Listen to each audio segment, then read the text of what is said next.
ये खबर KR मंगलम university द्वारा प्रस्तुत की गई है।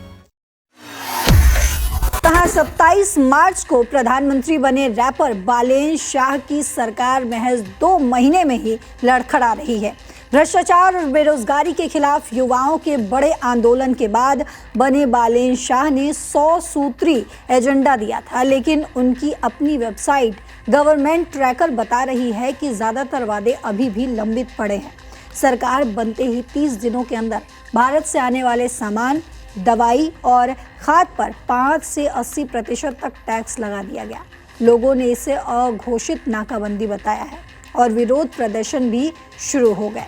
चुनाव में सिर्फ 27 मिनट बोलने वाले बालेन शाह अब प्रधानमंत्री बनकर भी देश को संबोधित नहीं कर रहे हैं, ना प्रेस कॉन्फ्रेंस कर रहे हैं।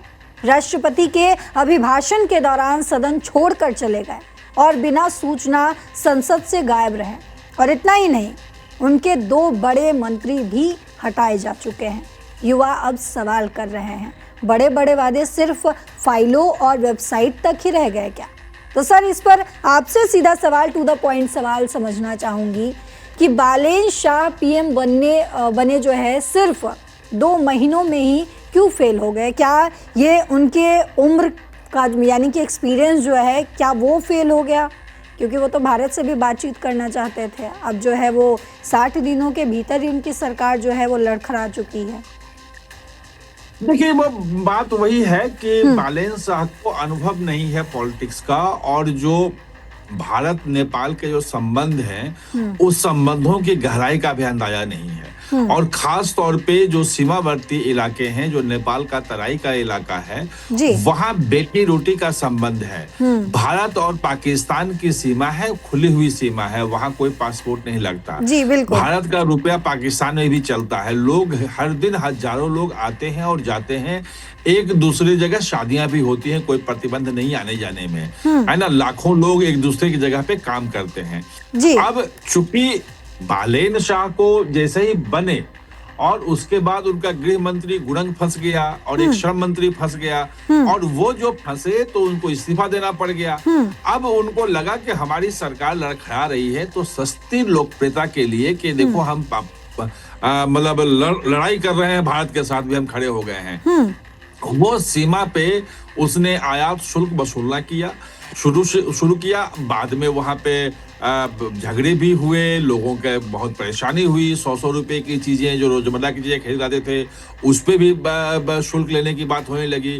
बाद में खैर सफाई दी उन्हें बालेन शाह की तरफ से आई कि नहीं सिर्फ कॉमर्शियल पे होगा। लेकिन समस्या एक और हो गई है कि जो हॉर्मुज का संकट है, उस संकट के कारण पेट्रोल की कीमतें, डीजल की कीमतें, पहले से गैस की कीमतें बढ़ी हुई है, किल्लत है, पहुंच भी कम हो रही है, तो वो कीमतें तो वहां भी बढ़ी है। जी। भारत सरकार ने तो कीमतें कम बढ़ाई, लेकिन वो कम बढ़ाएगा ऐसा तो है नहीं। जी, उनको तो वो डालना ही है। तो एक जो वहां पे कीमतें बढ़ रही हैं, दूसरा कि आपने आयात शुल्क जो लगाना शुरू किया, तो जैसा आपने बताया कि दवाइयां से लेके जरूरी सामान तक जो भारत से वहां जाते थे वो महंगे हो गए।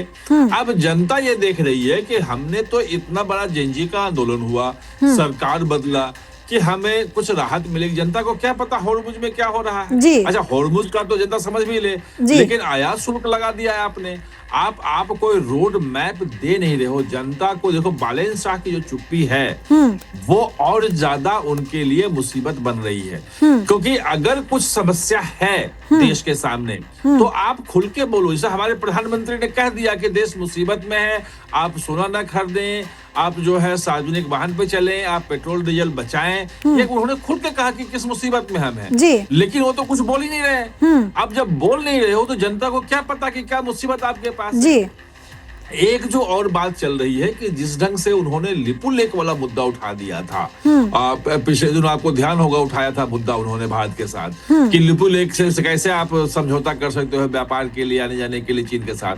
तो वो ये दिखा रहा है, और अभी तक भारत नहीं आए, वो ये दिखा रहा है कि कहीं ना कहीं चीन का जो प्रभाव जो है उसके प्रभाव में आ रहे हैं वो। और चीन उनको जो भी लुभावन चीजें दे रहा हो कि हम ये इन्वेस्टमेंट कर देंगे, इतना ले आएंगे, इतना रोजगार बन जाएगा, ये डैम बना देंगे, ये सड़क बना देंगे, ये वो रेल बना देंगे, चूंकि उसका वो देता है बड़े बड़े, पहले भी वादे करता रहा है इस ढंग के, तो उस दबाव में कहीं आगे होंगे। इसलिए आपने देखा कि जो बात हो रही थी कि मई में जो भारत के विदेश मंत्री के वहां जाने की बात थी कि वहां जाएंगे, मुलाकात करेंगे, मुद्दे तय करेंगे, दोनों देश के बीच में क्या होना चाहिए, फिर प्रधानमंत्री के लेवल पे ही मुलाकात की बात थी। लेकिन भारत के विदेश मंत्री ने भी अपना दौरा रद्द कर दिया।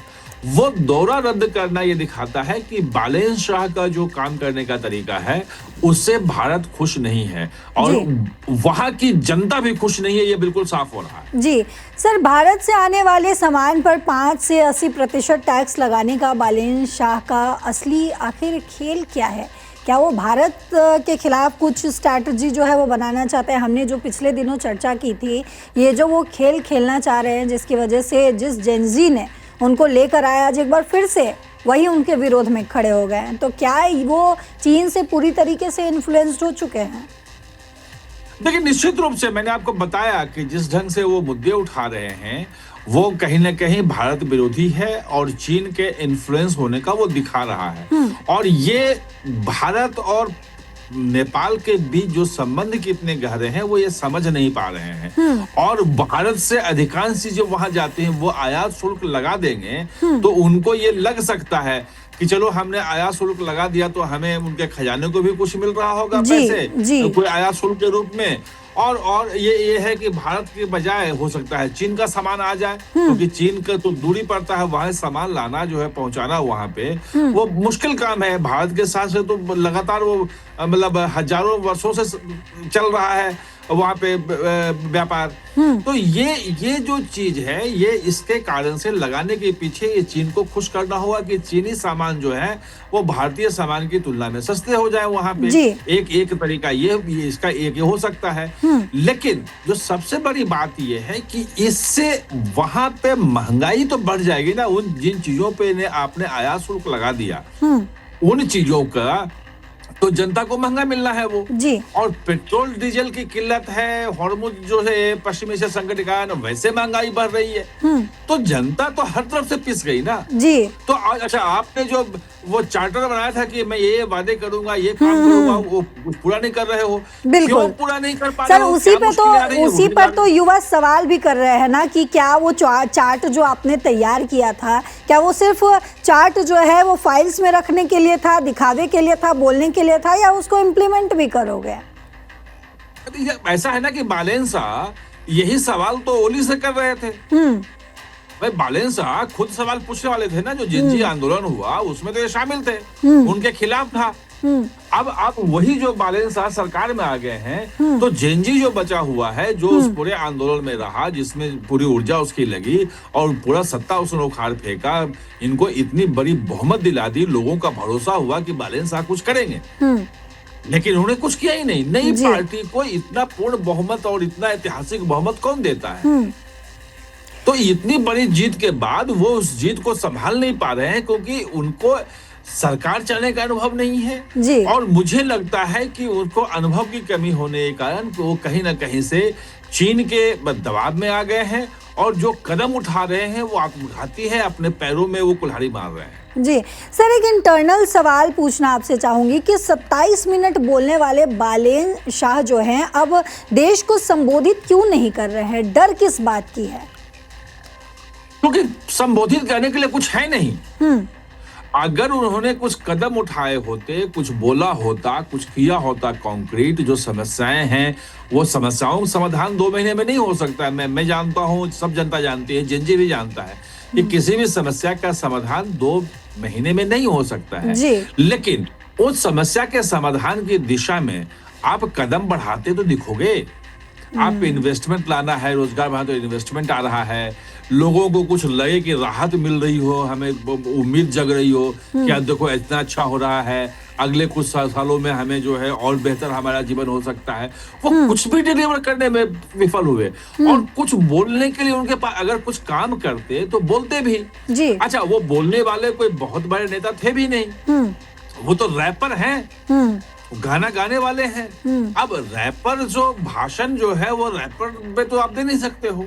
वो तो आपको वास्तविक मुद्दे बोलने हैं, और उसमें अगर आपने एक दो शब्द भी ऊपर नीचे कह दिया, इधर उधर कह दिया, तो उसके अपने अंतर्राष्ट्रीय कूटनीतिक जो है उसके परिणाम निकलेंगे, उसका प्रभाव पड़ेगा। जी बिल्कुल। तो अब मुझे जो लगता है कि बालेन शाह के पास बोलने के लिए कुछ नहीं है। बालेन शाह समझ नहीं पा रहे हैं कि अब वो चलाएं तो कैसे चलाएं। 2 महीना ऐसे निकल गया है। जो चीन का जो इन्फ्लुएंस बढ़ रहा है उससे भारत को अलग नाराज कर लिया है।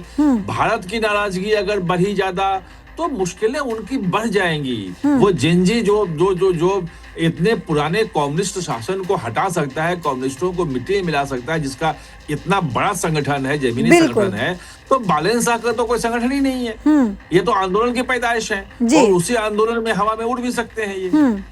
बहुत शुक्रिया सर आपका तमाम जानकारियों के लिए। तो आपने समझा किस तरीके से एक बार फिर से बालेन शाह को बड़ा झटका लगा है, और कहीं ना कहीं ये झटका जो है भारत के खिलाफ जो प्रोपेगेंडा या भारत के विरुद्ध जो प्रोपेगेंडा बालेन शाह कर रहे थे उसका खामियाजा एक बार फिर से उसी जेनजी ने उन्हें देना शुरू कर दिया, जिस जेनजी ने उन्हें रैपर से प्रधानमंत्री का पद जो है वो दिया था।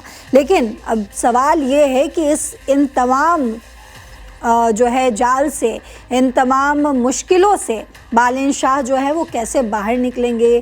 जिस भारत की सरकार से वो बातचीत करने की जिद्दोजहद में जो है वो लगे हुए थे, क्या वो बात कर पाएंगे, क्या वो इन तमाम मुश्किलों से बाहर निकल पाएंगे, ये बहुत बड़ा सवाल बन चुका है।